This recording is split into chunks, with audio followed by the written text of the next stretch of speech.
दिशाचे वडील खोटे आरोप करणार का, पिक्चर अभी बाकी है असं सूचक विधान नितेश राणे यांनी केलेलं आहे। आदित्य ठाकरे यांनी कोर्टाची दिशाभूल केली, लवकरच दोषींवर कारवाई होणार असल्याचं नितेश राणे यांनी म्हटलेलं आहे। दिशा सालियनचे वडील खोटे आरोप करणार का असा सवाल नितेश राणे यांनी उपस्थित केला।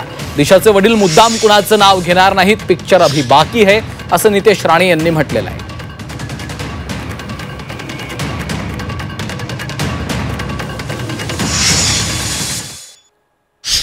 दिशा सालियनचे वडील ज्यांनी स्वतःची मुलगी गमावली ते पण काय राजकीय आरोप करणार आहेत का? ते पण कोणाचं नाव मुद्दामून घेणार आहेत का?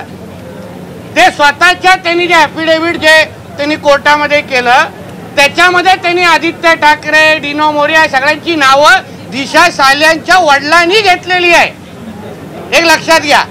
आणि म्हणून मी एवढंच सांगेन की पिक्चर अभी बाकी आहे, पूर्ण पिक्चर अजून संपलेला नाही। 16 तारीख दिलेली आहे, पुढच्या तारखेनुसार त्या तारखेवर काय होतं ह्या दिशा सालियनच्या केस संदर्भात आपण बघू, काय हरकत नाही।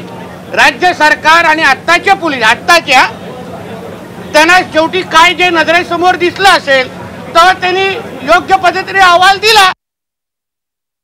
जो काय ॲफिडेव्हिट दिलेलं आहे ते कोर्टामध्ये सादर केलेलं आहे, माननीय कोर्ट त्याबद्दल निर्णय घेईल। दिशा सालियनचे वडील याबद्दल त्यांनी ॲफिडेव्हिट काउंटर ॲफिडेव्हिट दिलेला आहे, त्या सगळ्या बाबतीमध्ये 16 तारखेला काय होतं हे पाहू। म्हणून जसं मी बोललो पिक्चर अभी बाकी आहे।